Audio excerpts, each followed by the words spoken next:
का revision notes भी पाहिजेत ना, जशा नोटा पाहिजे तशी नोट्स पाहिजे.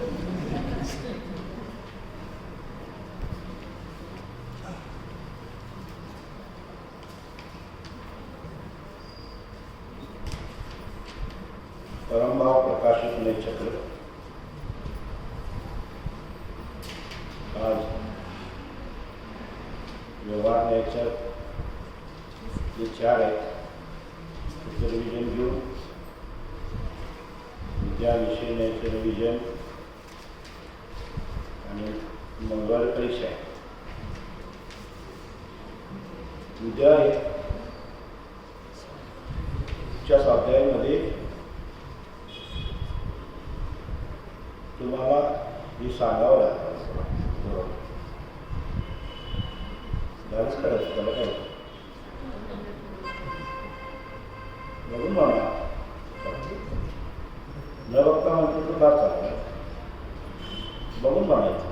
कुणी एक जण नय ज्ञानची आवश्यकता सांगायचं, एक जण नयची परिभाषा सांगायचं, एक जण नयोग्य भेद सांगायचं, नयोग्य भेद प्रभेद.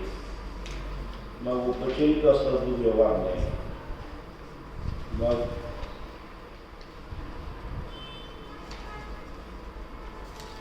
अनौपचारिक सद्भूत व्यवहार आहे, उपचारिक सद्भूत व्यवहार आहे, अनौपचारिक सद्भूत व्यवहार आहे. तर हे या ठिकाणी एकदा बघूया. नए ज्ञान की आवश्यकता पॉइंट्स काढलेले आहेत. एक समस्त जिनवानी नयों में निबद्ध है. 2 जिनवानी का मर्म समझने के लिए.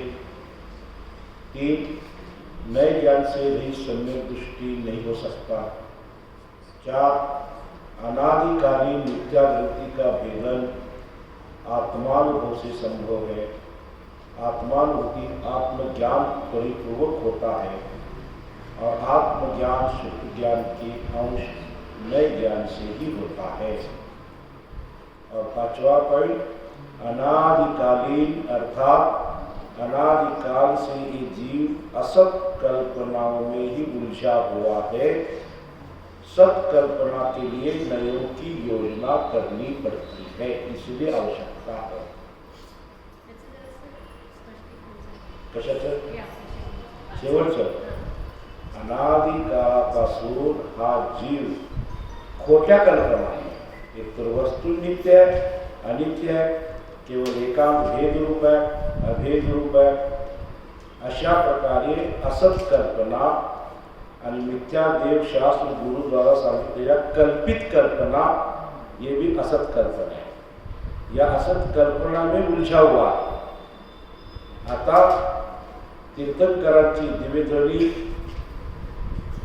आचार्यांचा उपदेश, त्यांनी लिहिलेले शास्त्र याच्या माध्यमातून वस्तूचा निर्णय, विश्वव्यवस्था, वस्तुव्यवस्था याचा निर्णय करण्यासाठी शास्त्र वाचन केलं, त्यांचा उपदेश ऐकला आणि मग वस्तूमध्ये असणारे परस्पर विरुद्ध प्रतिभासित होणारे अनंत धर्म युगल याची सत्ता आहे आणि त्याला स्वीकारणं सत्कल्पना आणि त्याला स्वीकारून नयाची योजना करून अनादिकालीन मिथ्यावृत्तीचा भेद करणे याला सत्कल्पनाद्वाराही संभव आहे. सत्कल्पना म्हणजे वस्तूचं अजून अनुभव झालेला नाही, पण शास्त्रज्ञानाच्या माध्यमातून, ज्ञानीच्या उपदेशाच्या माध्यमातून वस्तूमध्ये याची सत्ता आहे हा पहिला विश्वास होणं, त्याचं ज्ञान होणं, त्याला सत्कल्पना.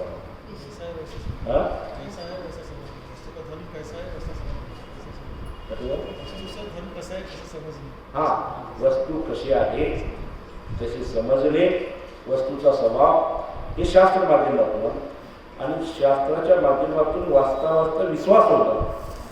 म्हणजे विश्वास आहे पहिला विश्वास होतो ना हे खरं आहे, मग त्याचे प्रतीती रूपानं अनुभव दृष्टीतून. नंतर नय की परिभाषा, प्रमाण से गृहीत एक अंश को ग्रहण करने वाला उसे नय कहते हैं. ज्ञाता के अथवा वक्ता के अथवा श्रोता के अभिप्राय को नय कहते हैं. अभिप्राय में वो किस विवक्षा से जान रहा, किस विवक्षा से कह रहा, किस विवक्षा से समझ रहा, इस विवक्षित अर्थ को ही अभिप्राय कहते हैं. अभिप्राय का अर्थ यह है विवक्षित अर्थ को समझना, इसका नाम अभिप्राय है. माने जो वस्तु में जो अनेक अंश है, धर्म युगल है, तो नयों में मुख्य गौर करके समझा जाता है. तो वक्ता जिस धर्म को मुख्य करते हैं उसको विवक्षित बोलते हैं, और अन्य धर्म गौण रहता है. तो मुख्य गौण के रूप से वस्तु का कथन करना, जानना, सुनना, इसका नाम अभिप्राय है. समझे?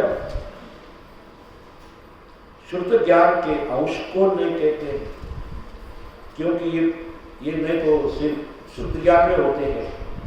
मति ज्ञान, बुद्धि ज्ञान, बड़े परिज्ञान केवल ज्ञान में नहीं होते. वस्तु के किसी एक अंश को ग्रहण करने वाला, वस्तु के किसी एक अंश को ग्रहण करने वाले को नहीं कहते. और इसकी ये परिभाषा नाना स्वभावेभ्यो व्यावृत्य एकस्मिन् स्वभावे नयति इति नयः.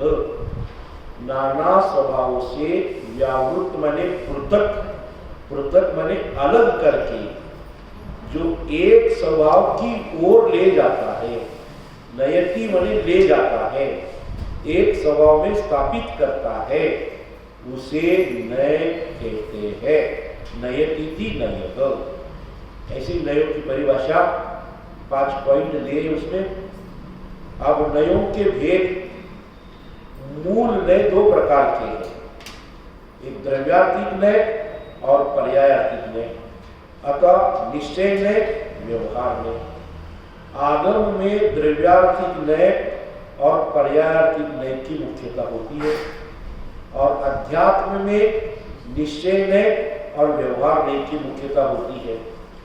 द्रव्यातीत नय व पर्यायातीत नय ये निश्चय नय और व्यवहार नय के हेतु है. अर्थात इधर पेज नंबर थोड़ा गलत हुआ है, 3 नंबर पेज और 2 नंबर समझो. अर्थात आगम अध्यात्म का हेतु है, माने अध्यात्म ये आगम से आया है, आगम का एक भाग है, उसे परमागम भी कहते हैं. समझ में आएगा ना? क्या है क्या?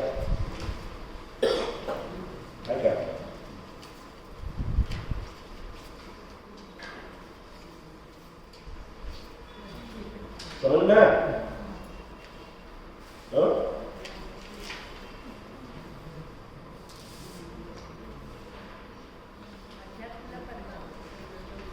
हाँ, अध्यात्म भी परमागम कहते हैं. अध्यात्म में परमागम है. आगम नयों के भेदों में ये बात याद रखनी है. मूल नय 2 प्रकार के हैं, एक द्रव्यातीत नय और पर्यायातीत नय. और द्रव्यातीत नय और पर्यायातीत नय किसे कहते हैं, इसकी परिभाषा द्रव्य ही जिसका प्रयोजन है वो द्रव्यातीत, और पर्याय ही जिसका प्रयोजन है वो पर्यायातीत. हमारे बीच में 2 पंडित जी पधारे हैं, कल उनका प्रवचन होने वाला है.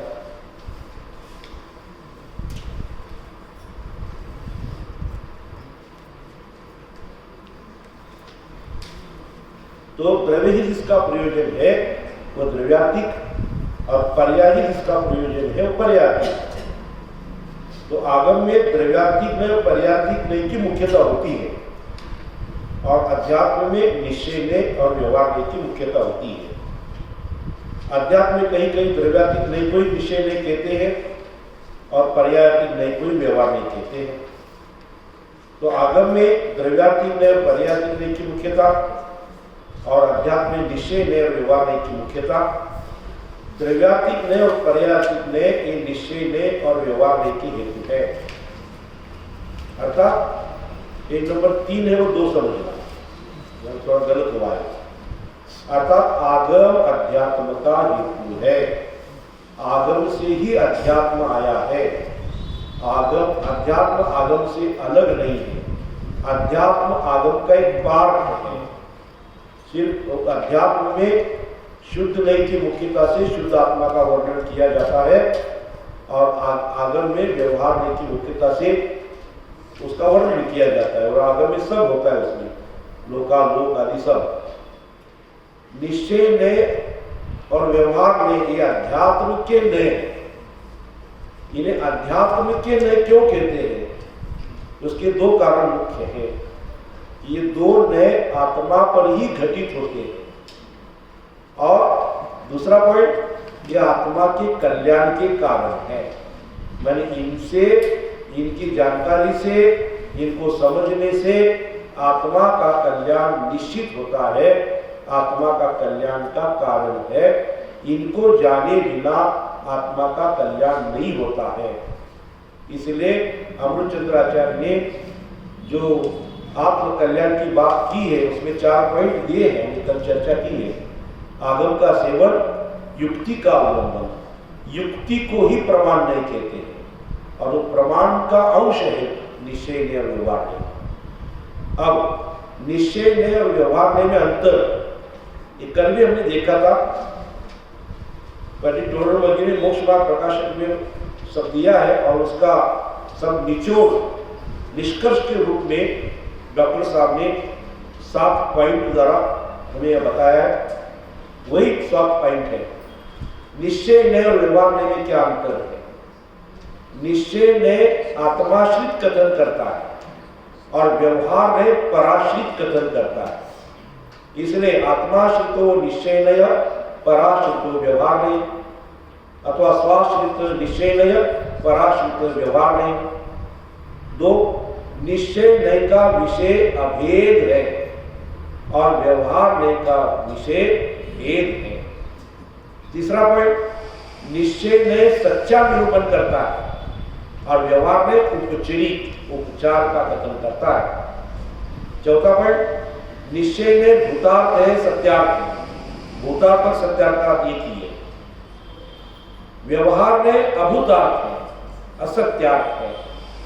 तो व्यवहार नय का जो असत्यार्थ है, तो व्यवहार नय सर्वथा असत्यार्थ नहीं है। व्यवहार नय कथनचित सत्यार्थ भी है, कथनचित असत्यार्थ भी है।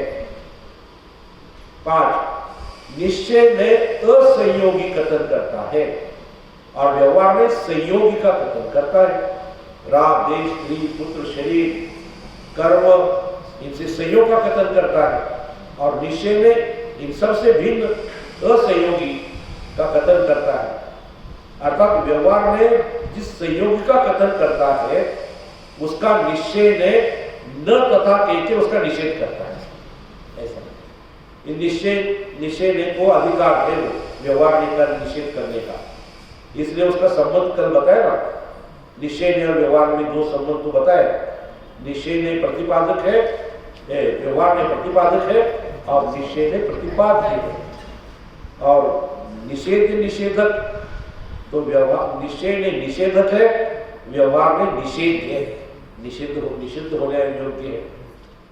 6वां पॉइंट, निश्चय ने जिस द्रव्य का जो भाव या जो परिणति हो उसे उस द्रव्य की कहता है, पर व्यवहार ने निमित्त आदि की अपेक्षा लेकर अन्य द्रव्य के भाव या परिणति को अन्य द्रव्य तक की कह देता है।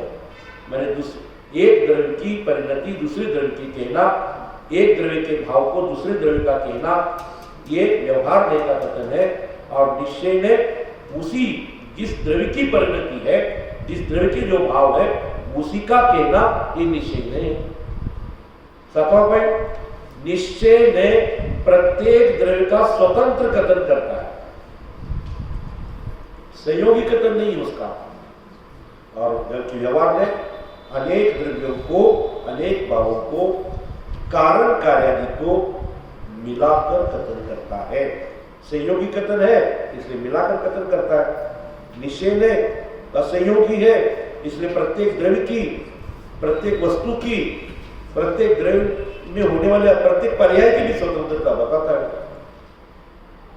नीचे दिया है सभी नए जानने के लिए प्रयोजनवान है, लेकिन आश्रय करने के लिए सभी नए प्रयोजनवान नहीं। ये जो आठों प्रकार आने वाले हैं ये सभी नए प्रयोजनवान है कि नहीं, तो जानने की अपेक्षा से प्रयोजनवान है। बिन जानते दोष गुण को कैसे देगी ना, जाने बिना दोष का त्याग और गुण का ग्रहण कैसे होगा। इसलिए जो छोड़ने योग्य है उसको भी जानना चाहिए और जो ग्रहण करने योग्य है उसको भी जानना चाहिए। जो हेयभूत पदार्थ है उसको भी जानना चाहिए, जो आश्रयभूत पदार्थ है उसको भी जानना चाहिए।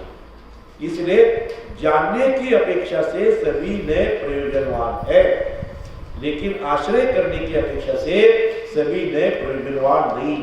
निश्चय नय का जो विषय है वही आश्रय करने योग्य है। निश्चय नय में भी जो परम शुद्ध निश्चय नय, अब नय आश्रय करने योग्य माने नय का विषय, नहीं तो वैसा नय शब्द नहीं भी ये है। अब पेज नंबर 2 है वो 30 समझना इधर इस साइड। नयों के भेद प्रभेद, अध्यात्म नय के भेद प्रभेद। तो व्यवहार नय के 4 भेद है, निश्चय नय के 4 भेद है। तो क्रम, उसका क्रम दिया है।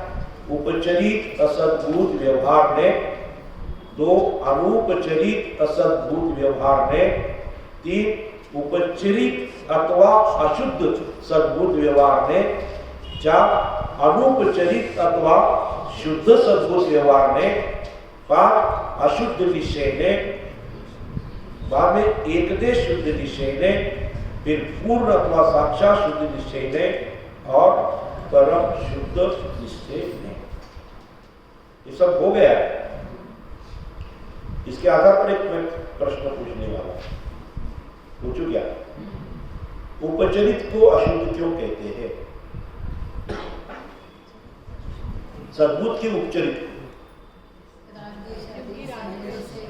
हाँ, उसका विषय राग द्वेष आदि है, अपूर्ण विकारी पर्याय है, विकारी अल्प विकसित पर्याय है, अपूर्ण है, अशुद्ध है, इसलिए अशुद्ध।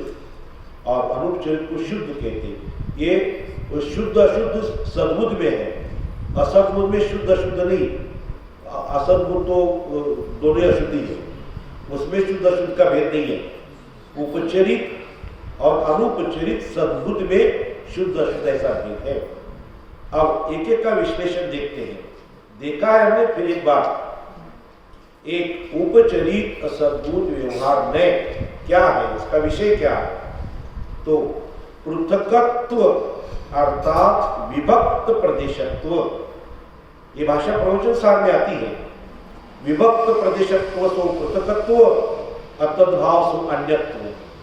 जिसके प्रदेश भिन्न होते हैं, जिसकी सत्ता भिन्न होती है, उसको पृथकत्व बोलते हैं।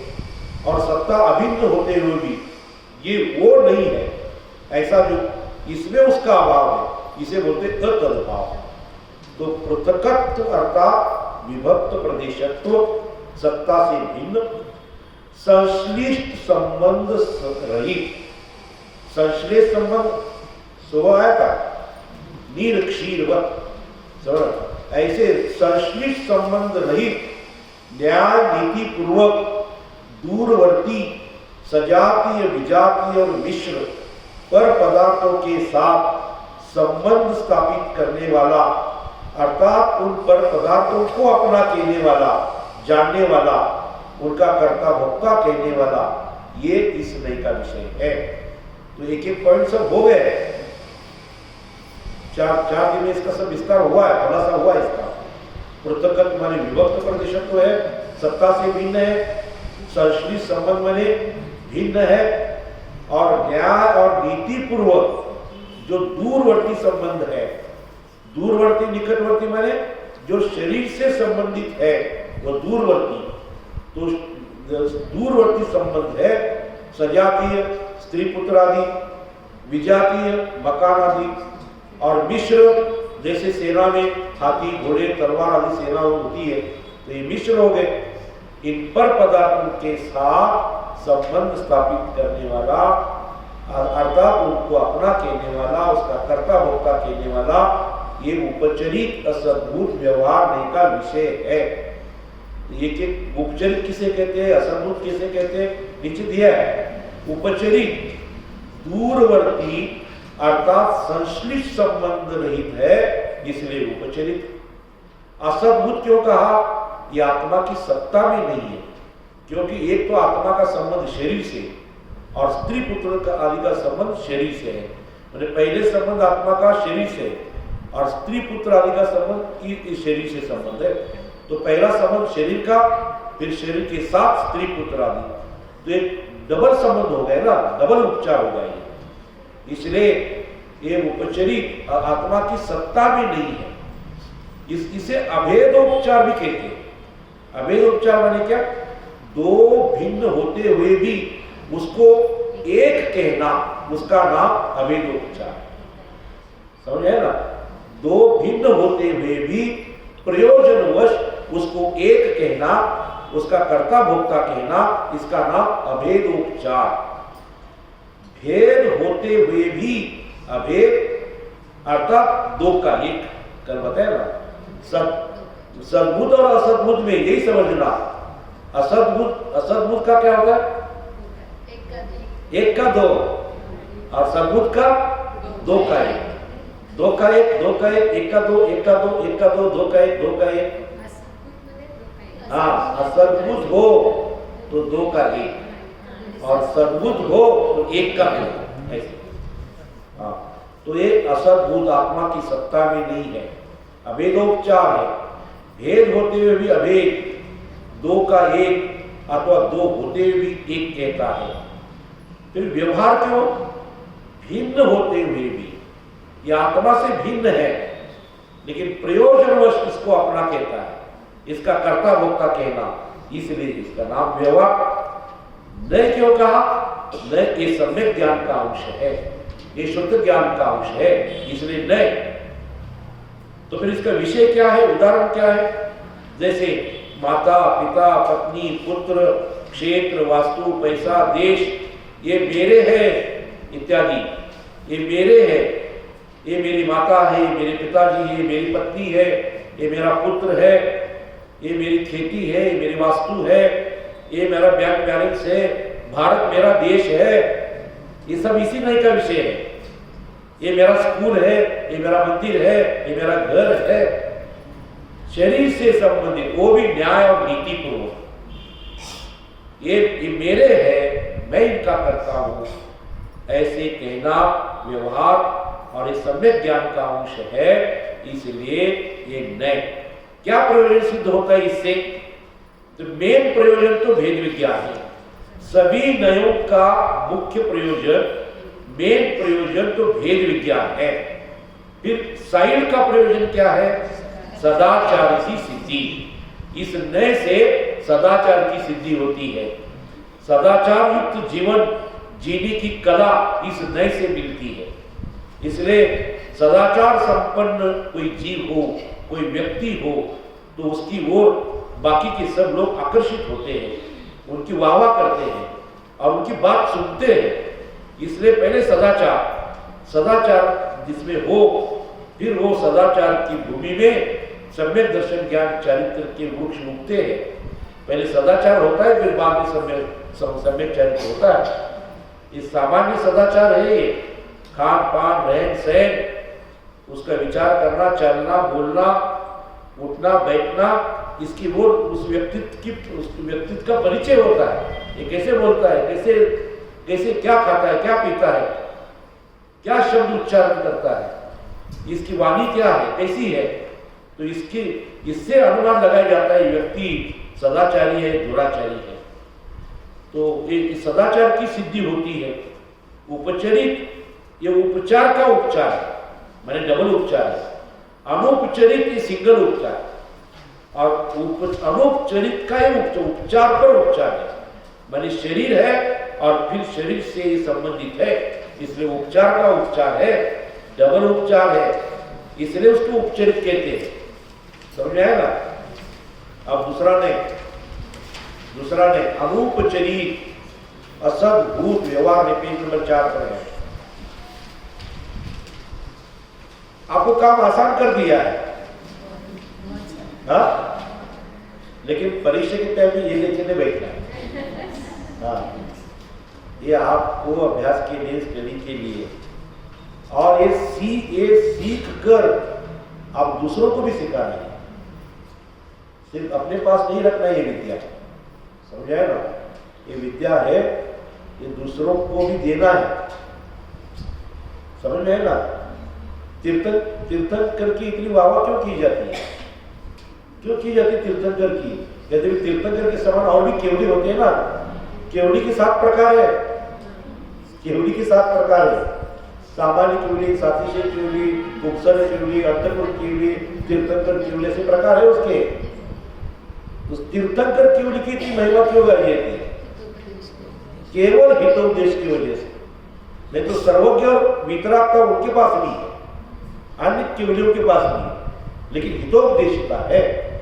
इनके हित के उपदेश से अनेक भव्य जीवों का कल्याण होता है, अनेक भव्य जीवों का कल्याण होता है। जो समूह शरण में आए हैं, बैठे हैं, उनका तो होता ही है, लेकिन जो समूह शरण में नहीं है, ऐसे अनेक भव्य जीवों का भी कल्याण होता है। पंडित टोडरमल जी ने सम्यक ज्ञान चंद्रिका में प्रश्न उत्पन्न किया है। तीर्थंकर के उपदेश से ये पेड़ पौधों का, कीड़े इनका कल्याण कैसे होता है? ये एकेंद्रीय जीव है, द्विइंद्रिय जीव है, असंगी जीव है, अथवा संगी तिर्यंच भी हो, तो इनके उपदेश से कल्याण कैसे होता है? तो उसका बहुत बढ़िया जवाब दिया है। भव्य जीव तीर्थंकर की वाणी सुनते हैं, और ये पेड़ में जीव है, पानी में जीव है, इसमें जीव है, इस जीव की रक्षा करना है, ऐसे अहिंसा का भाव जागृत होता है, और उस प्राणियों के प्रति, पेड़ों के प्रति, अन्य स्थावर कायों के प्रति दया आती है, और उससे हिंसा से बचता है, और उस जीव का भी रक्षण होता है। सारा जगत बोल रहा है पर्यावरण की रक्षा करना चाहिए, पर्यावरण की रक्षा। तो पर्यावरण के रक्षण का सूत्र तो या तीर्थंकर की दिव्यधरी में मिलता है। किसी को मारना नहीं है, किसी की हिंसा नहीं करना है, चोरी नहीं करनी है, समझ रहे ना? 5 पाप नहीं करने हैं। 5 पाप करने से क्या होता है? क्या होता है 5 पाप करने से? हिंसा होती है ना। तो हिंसा भी 2 प्रकार के हैं, समझे ना? द्रव्य हिंसा और भाव हिंसा। तो दोनों हिंसा हो जाती है। हिंसा के परिणाम करने से भाव हिंसा तो होता ही है, लेकिन भाव हिंसा के निमित्त से द्रव्य हिंसा होती है, और द्रव्य हिंसा हो या न हो, भाव हिंसा से तो बंद है ही। तो अनुपचरित असद्भुत व्यवहार में ये दूसरा नहीं है। इसका क्या विषय देखो? पृथकत्व माने विभक्त प्रदेशत्व, युक्त संश्लिष्ट संबंध सहित, निकटवर्ती, वो पहला था दूरवर्ती, अभी निकटवर्ती पर्यायों के साथ संबंध स्थापित करने वाले, अर्थात उन पर पदार्थों को अपना कहने वाले, उनको जानने वाले, उनका कर्ता भोक्ता कहने वाले, इस नए को अनुपचरित असद्भुत व्यवहार में कहते हैं।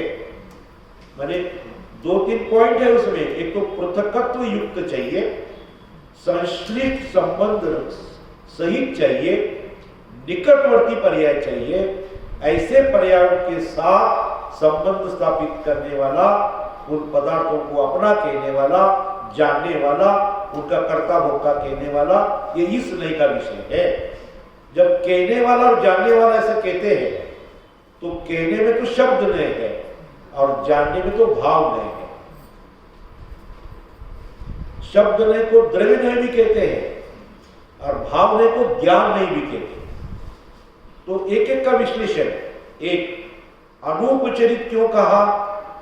निकटवर्ती अर्थात संश्लिष्ट संबंध सहित है, इसलिए अनुपचरित। फिर असद्भुत क्यों कहा?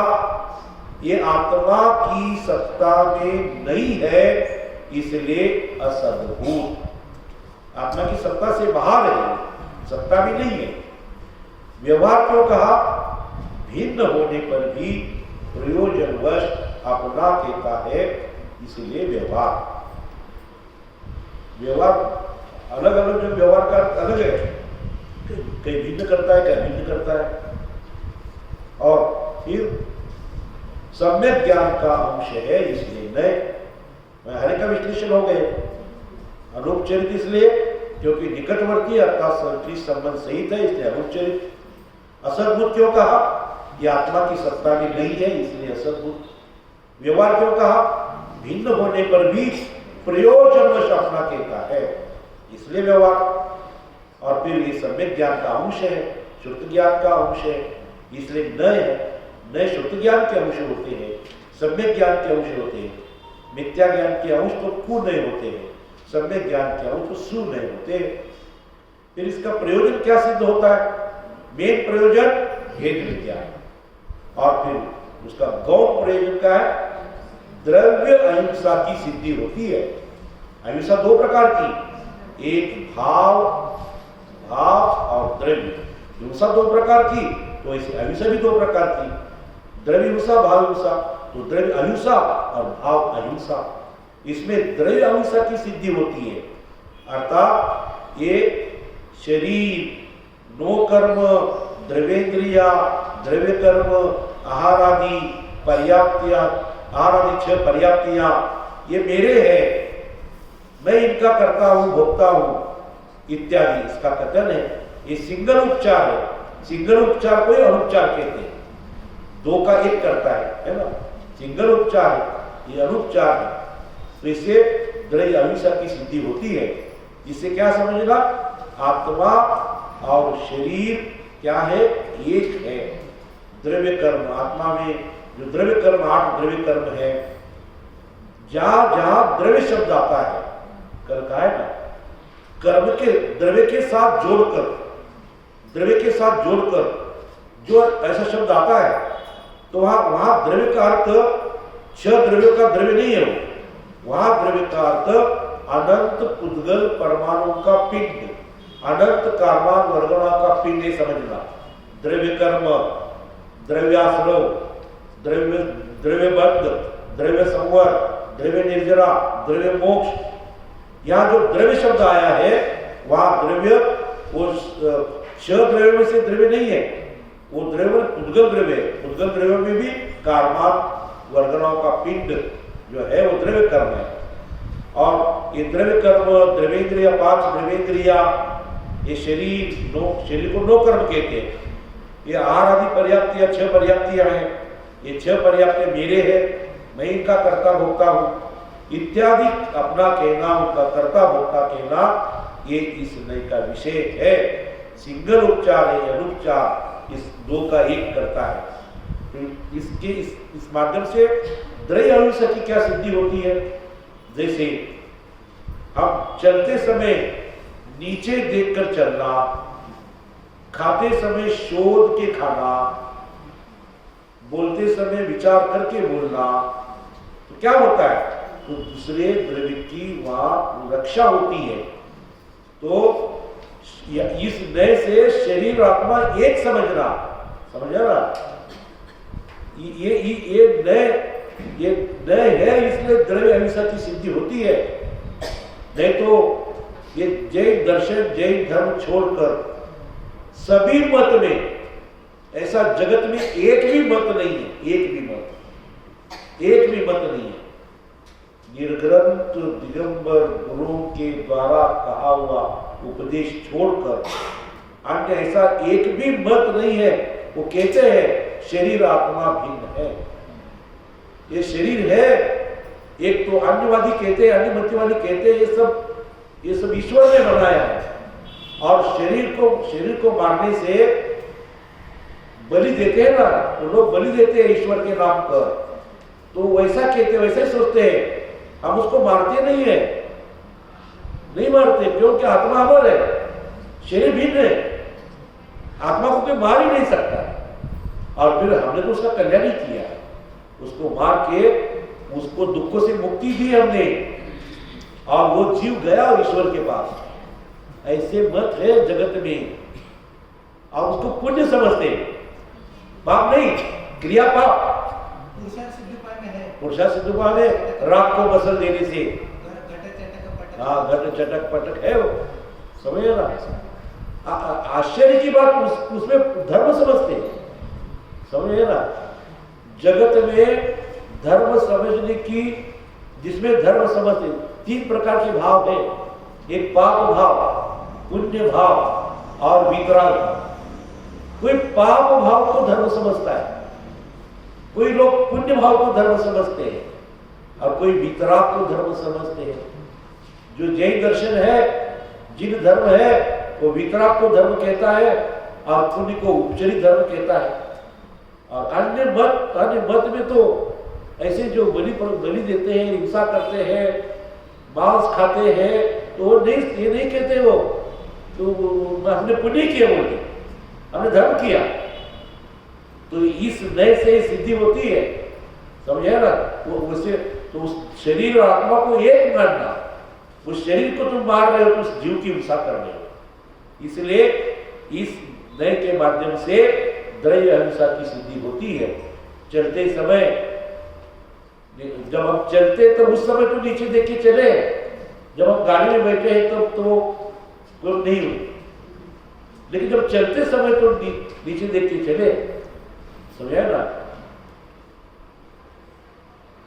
असं मराठीत एक म्हण आहे काय, वो बहुली हमारे से वरिष्ठ विद्वान है, बहुत बड़े लेखक है, कवि है, उनसे हम सीखते। तो पहले तो मैं उनको यही बिताता था। तो हमारे मराठी में एक म्हण है, खाली बघतो तो वर जातो आणि वर बघतो तो खाली जातो। वर का बघू को, खाली बघतो तो वर जातो, वर बघतो तो खाली जातो। म्हणजे काय चालताना काय जो खाली बघून जातो ना, बरोबर जीवाची रक्षा करतो, म्हणजे हा भविष्यात जीव सिद्ध होणार, म्हणजे सिद्ध गतीला जाणार काय। आणि खाली न बघतो वर बघतो, बरोबर नाही, वर बघणार कुठे जाणार, खाली जाणार ना, नरकाची गती प्राप्त होणार, बरोबर ना। खाली बघणारा वर जातो, वर बघणार खाली जातो। म्हणून देख के चलना, शोध के खाना, ऐसे पानी छान के पीना, इसलिए कहते ना ये। तो ये द्रव्य कर्म भाव करते, द्रव्य कर्म आहार ने पर्याप्त किया ये मेरे। आणि वि स खांडेकर नावाच्या मराठीमध्ये फार मोठी लेखक आहे, त्याला ज्ञानपीठ पुरस्कार मिळाला वि स खांडेकरला। आता वि स खांडेकरला ज्ञानपीठ पुरस्कार फक्त ययाती त्यांनी कादंबरी लिहिलेली आहे, ययाती कादंबरी। आम्हाला शाळेत ते सगळं सांगावं लागतं ना, तुम्ही मला हे असं काय सांगता, बरोबर वाचावं लागतं, करावं लागतं, जरा संदर्भ बघावे लागतात। शृंगारयुक्त कथन आहे, समजलं नाही। पण पुस्तक जर वाचायला घेतला तर इथे तुम्ही खाली ठेवणार नाही संपवल्याशिवाय, कारण त्यांनी सस्पेन्स असा पुढे ठेवला आहे की तुम्हाला त्याचा शेवटला करणार काय सस्पेन्स आहे, आणि इतक्या चांगल्या अलंकारिक भाषेमध्ये वर्णन केलेलं आहे।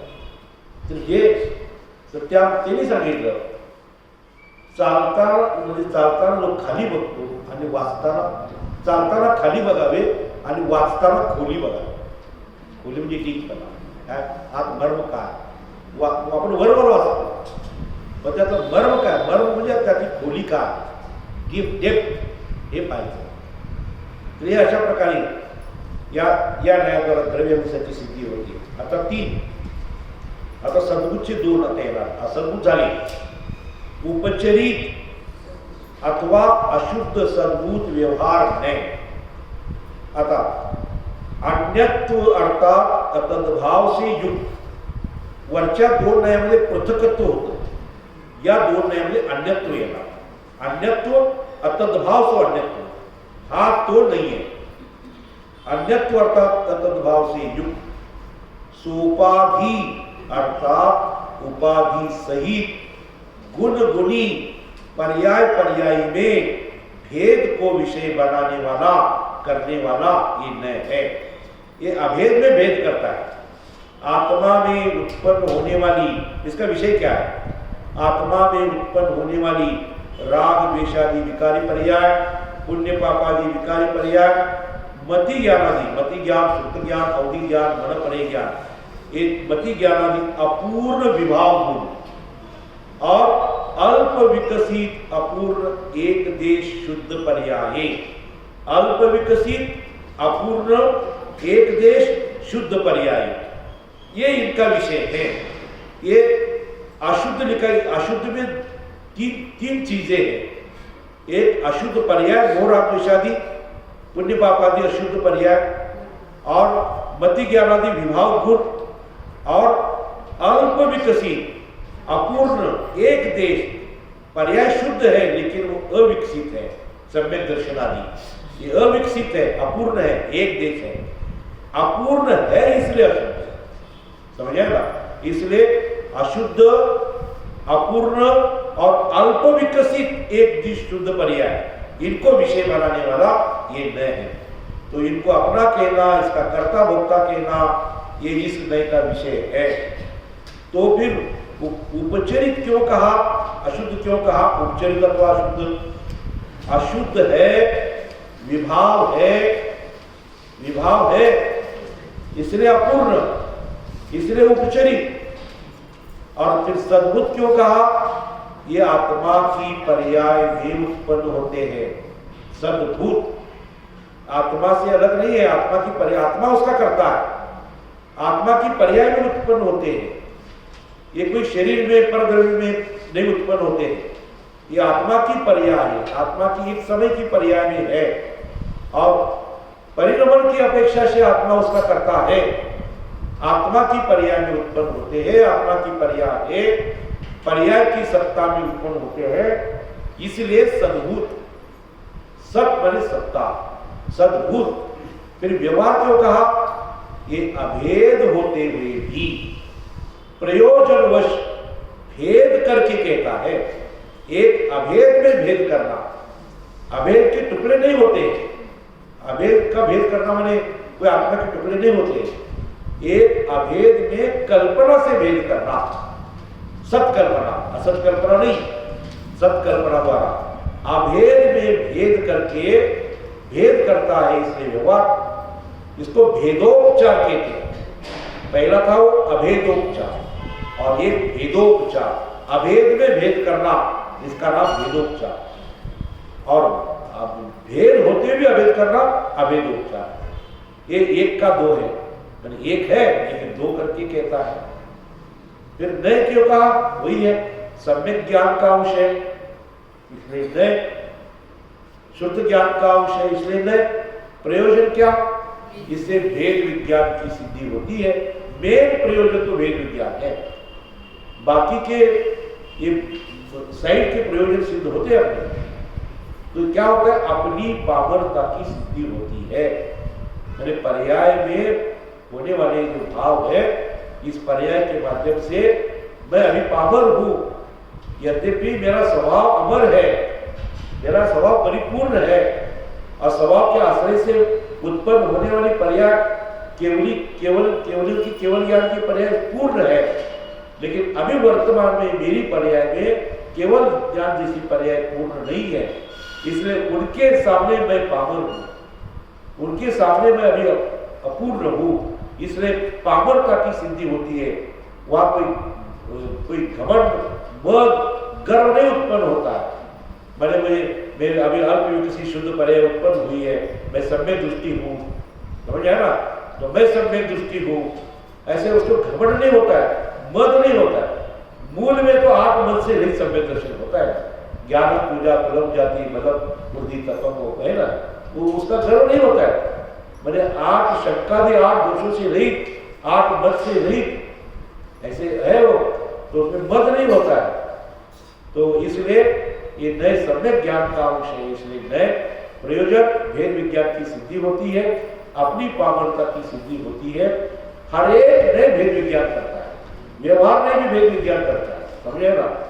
लेकिन भेद विज्ञान करता है ये बात सही है, लेकिन जब अंत का जो परम शुद्ध निश्चय का विषय है, वो इन सब भेदों को न तथा के निषेध करके अपने अभेद में स्थापित करता है। ये व्यवहार में पर से तो भेद करता है लेकिन अपने अभेद में स्थापित नहीं करता है। ये इसका थोड़ा वीक पॉइंट है। समझ में आएगा? समझ समझा नहीं? व्यवहार में पर से तो भेद करता है लेकिन ये अपने में अभेद नहीं करता है। अपने में अभेद करना इसका विषय नहीं है, पर से भेद करना ये इसका विषय है। इसलिए आत्मा एकत्व विभक्त है ना, पर से भिन्न अपने से अभिन्न। तो पर से भिन्न व्यवहार नहीं करता है और अपने में अभिन्न ये निश्चय परम शुद्ध निश्चय का विषय है। और इसलिए तो ये भी उपकारी है पर से भिन्न करना। समझे ना? पर से भिन्न हुए बिना अपने में अभिन्न नहीं हो सकते। अपने में हम स्थापित नहीं रह सकते, स्थित नहीं रह सकते। इसलिए इन नयों का भी उपकार है, सभी नए उपकारी है। समझे ना? इन नयों का उपकार है समस्त जगत से हटकर, समझे ना, एक जगत त्रिकाली ध्रुव की ओर ले जा रहे हैं। समझे ना? तो ये सभी नए उपकारी है, अपने आत्मा का उपकार करने वाले हैं, भेद विज्ञान की सिद्धि करने वाले हैं। अपनी यद्यपि निषेध है उसका निषेध करता है, निषेध करता है इसलिए वो नए कोई काम के नहीं है, बेकार है, कुछ काम के लिए निकम्मे है, ऐसा नहीं है। वो काम के है, अपना प्रयोजन सिद्ध हो जाए तो काम हो गया। जब तक अपना प्रयोजन सिद्ध नहीं होता है तब तक उस नए का आश्रय लेना है, तब तक वो नए प्रयोजनवान। आश्रय लेना मैंने जानने के लिए प्रयोजनवान है। अब चौथा, अनुपचरित शुद्ध सद्भूत व्यवहार में। इसमें का विषय क्या है? देखो, अनुपचरित माने शुद्ध, सद्भूत, अन्यत्व लक्षण युक्त, ये कंडीशन है दोनों नए में। अन्यत्व ने अतद भाव से अन्यत्व, और पृथकत्व माने, पृथकत्व माने हाँ विभक्त प्रदेशत्व, और अन्यत्व माने अतद भाव। समझेगा? ज्ञान का दर्शन में अतद भाव, दर्शन का ज्ञान में अतद, यह अन्यत्व। समझ? महाराष्ट्र का गुजरात में अतद भाव, गुजरात का महाराष्ट्र में अतद भाव। समझ? सत्ता अभिन्न होते हुए भी वो ये नहीं है, उसका नाम अतद भाव। अगर सत्ता भिन्न होते हैं तो उसको विभक्त प्रदेशत्व कहते हैं। भारत और पाकिस्तान में पृथकत्व है, समझे ना, लेकिन भारत और कर्नाटक में अन्यत्व है। समझे ना? ये अन्यत्व है मैंने ऐसा अतद भाव से। द्रव्य है वो गुण नहीं है, गुण है वो द्रव्य नहीं है, ऐसा अन्यत्व लक्षण युक्त निरुपाधि, उपाधि नहीं है, अर्थात उपाधि रहित। अब देखा, शुद्ध, शुद्ध अशुद्ध नहीं, शुद्ध गुण गुणी, शुद्ध पर्याय पर्यायी में भेद को विषय बनाने वाला, भेद का विषय बनाता ही, भेद को विषय बनाने वाला, और ये एक विषय इसका विषय, और आत्मा के आश्रय से उत्पन्न होने वाले अनंत चतुष्टयादि पूर्ण शुद्ध पर्याय, पूर्ण शुद्ध पर्याय, अथवा अभेद आत्मा में ये ज्ञान है, ये दर्शन है, ये चारित्र है आदि भेद करना, भेद करके कहना, भेद करके जानना, ये इस नई का विषय है। तीन चीजें आ गई इसमें, शुद्ध गुण गुणी, शुद्ध पर्याय पर्याय में भेद करना, आत्मा के आश्रय से उत्पन्न होने वाली जो केवल ज्ञान आदि पर्याय है, शुद्ध पर्याय, पूर्ण शुद्ध पर्याय है, तो पूर्ण शुद्ध पर्याय को अभेद करके कहना, अथवा आत्मा में ज्ञान दर्शन चारित्र वीर सुख आदि ये ऐसा भेद करके कहना, ये इस नए का विषय है। भेद किए बिना अभेद समझ में नहीं आता। क्या कहा? भेद किए बिना अभेद समझ में नहीं आता, और भेद को तोड़े बिना अभेद प्राप्त नहीं होता। ये दो सूत्र याद रखना, समझा? इसमें नहीं लिखा हुआ, कैसे लिखा? भेद किए बिना अभेद समझ में नहीं आता, और भेद को तोड़े बिना अभेद की प्राप्ति नहीं होती, समझेगा। इसलिए अभेद की ओर जाने के लिए भेद करना पड़ेगा और अभेद में स्थापित होने के लिए भेद को तोड़ना पड़ेगा। और ये तोड़ना, जोड़ना, जोड़ना ये सब अहिंसक है यहाँ, समझे ना, ये हिंसक नहीं है, समझे ना। भाषा तोड़नी की आती है लेकिन तोड़ना हिंसा नहीं है। वो निश्चय नहीं, सभी नयों का न तथा ऐसा कह के उसका निषेध करता है। न तथा, ये नहीं, ये नहीं, ये आत्मा नहीं। हाँ, और निषेध करने का अधिकार सिर्फ परम शुद्ध निश्चय नय को है, सबका निषेध करता है। मतलब एक नय दूसरे नय का निषेध करते करते सभी नयों का निषेध परम शुद्ध निश्चय करता है।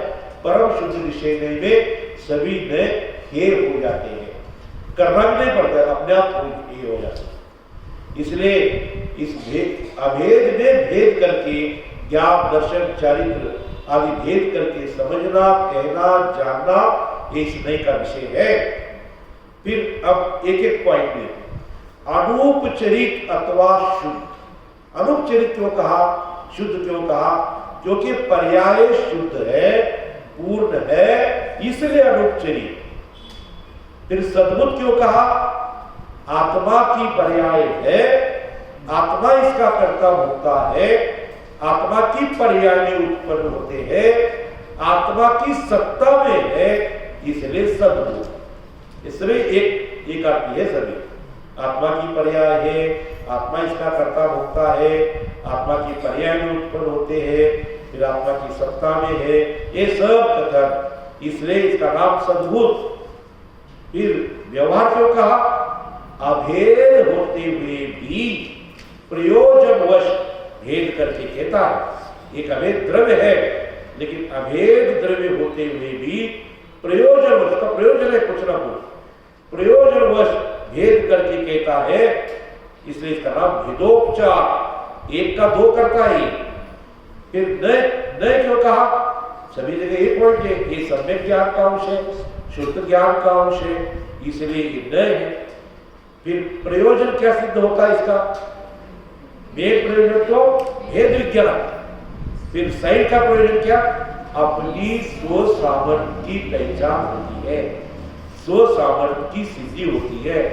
भले मेरी पर्याय में पामरता है वर्तमान काल में, लेकिन उस पामरता को गौण करके, उस पामरता को दृष्टि हटा के यदि हम केवली की ओर देखते हैं, तीर्थंकर की ओर देखते हैं, वीतरागी की ओर देखते हैं, तो ये भी पहले मेरे जैसे थे, समझे ना, ये भी मेरे जैसे पहले अंतरात्मा थे, अंतरात्मा से पहले ये बहिरात्मा थे। कोई डायरेक्ट कोई परमात्मा नहीं बनता, परमानेंट परमात्मा कोई नहीं। यानी मत में हो एक कोई ईश्वर है, परमात्मा है, परम पिता परमात्मा है, ऐसे परमानेंट अनादि निधन परमात्मा कोई बैठा है और उससे आश्रय से सब बाकी सब कठपुतलियां, ये नहीं, ये असत्य है। प्रत्येक जीव परमात्मा बन सकता है, प्रत्येक जीव में परमात्मा बनने की शक्ति है और प्रत्येक जीव को परमात्मा बनने का अधिकार है। ये किसने अधिकार दिया है? वस्तु स्वातंत्र ने अधिकार दिया है। चाहे कीड़े मकड़े हो, निगोदिया जीव हो, नारकी जीव हो, स्वर्ग के जीव हो, कोई भी जीव हो, हर एक जीव परमात्मा बन सकता है। परमात्मा बनना ये उसका स्वतंत्र अधिकार है। इसलिए कोई भी जीव पुरुषार्थ करके ये इस बात को समझ ले तो निहाल हो जाता है पुरुषार्थ करके। लेकिन इस विधि से यदि वो काम करे तो हो जाता है, नियम से हो जाता है। कोई अपने घर की बपोती नहीं है, इनके घर वालों की होगा, इनको होगा से नहीं है। बाहर की कंडीशन इतनी है उसकी सम्यक दर्शन होने की। एक तो पर्याप्त चाहिए, संगी चाहिए, पंचेंद्रिय चाहिए, बस तीन।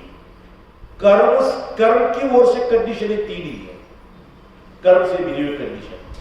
एक पर्याप्त हो, संगी हो, पंचेंद्रिय।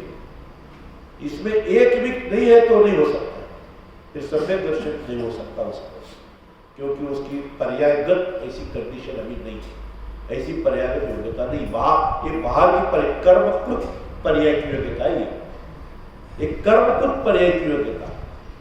आत्मकृत पर्याय की योग्यता तो अपने पुरुषार्थ से होती है, समझ गए ना। इसलिए एकेंद्र जीव आदि जीव इनको सम्यक दर्शन नहीं होता है।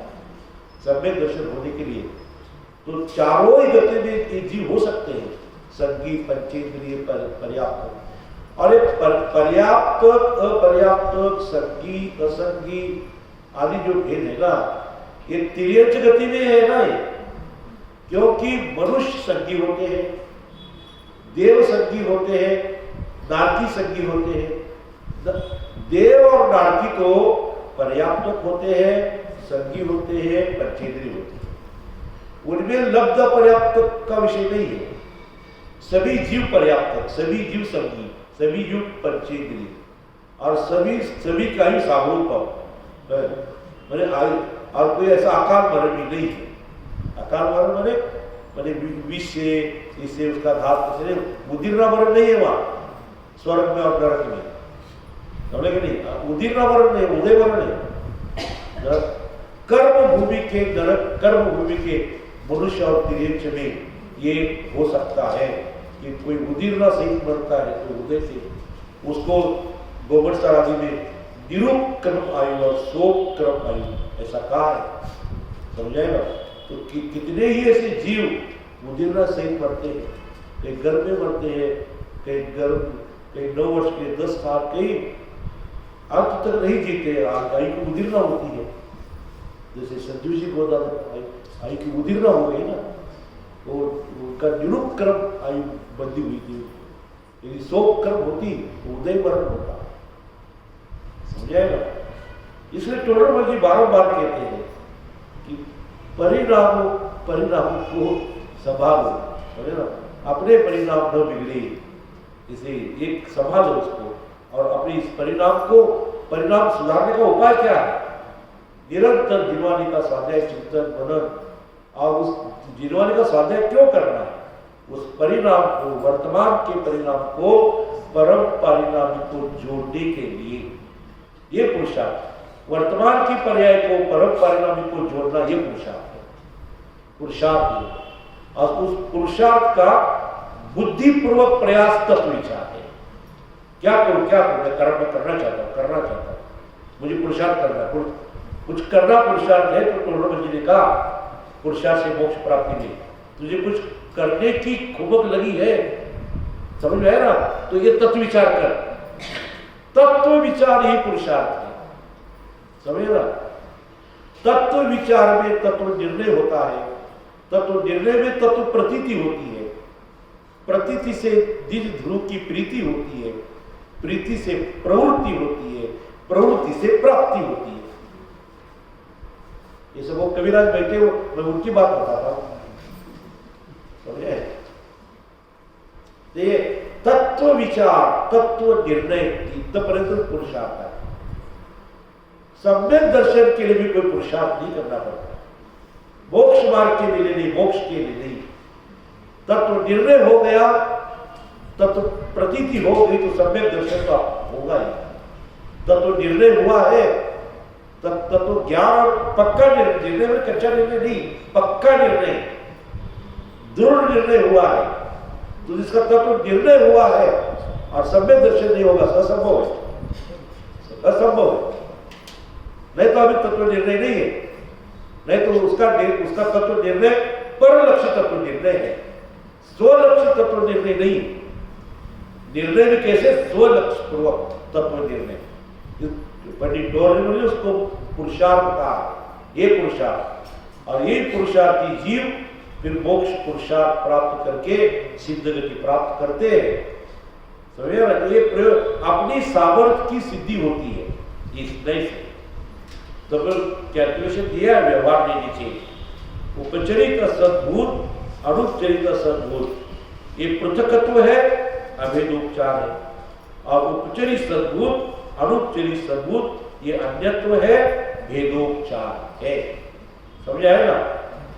3-4 दिन में जो एक पॉइंट पर चर्चा हुई है ना, एक पॉइंट पर चर्चा हुई है, तो उसका नोट्स के माध्यम से आपके पास फिर एक बार रिवीजन हो गए, बार बार रिवीजन करना पड़ता है, समझे ना, बार बार रिवीजन हुए बिना विजन क्लियर नहीं होता है, समझे ना।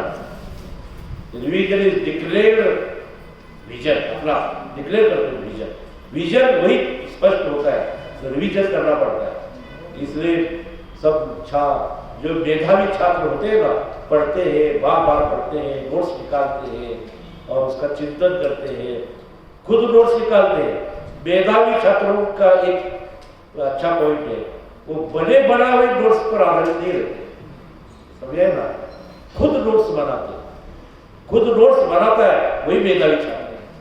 और बना हुआ वो जो खाता है ना, नहीं वो उसका मेधावी नहीं है, बना के दो मुझे, हाँ, खुद रोटी करके खाओ तो अच्छा लगता है।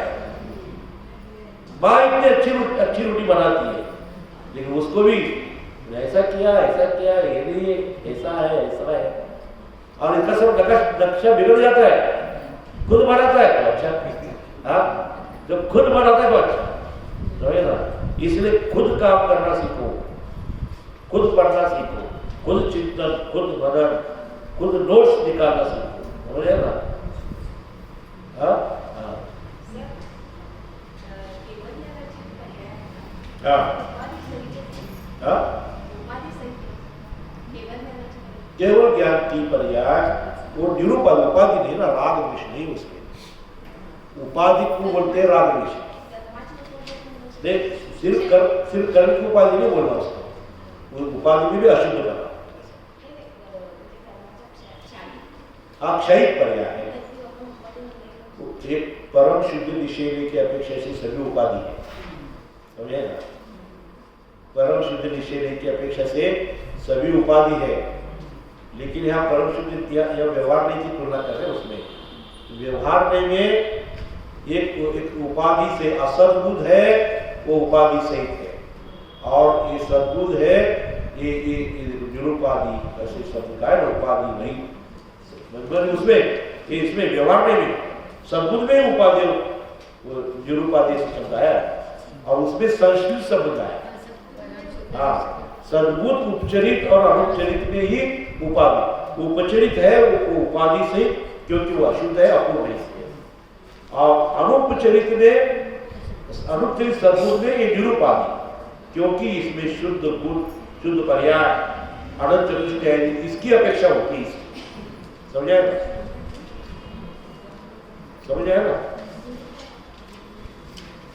चलो अपना समय हुआ।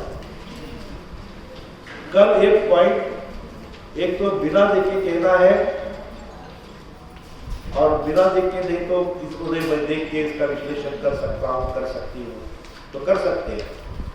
एक आधा घंटे का सेशन ये होने वाला है कल, समझे, और व्यवहार नहीं किया, अभी निश्चय के नोट्स कल मिलेंगे, कल की इसमें इसका तो मुझे दीजिए।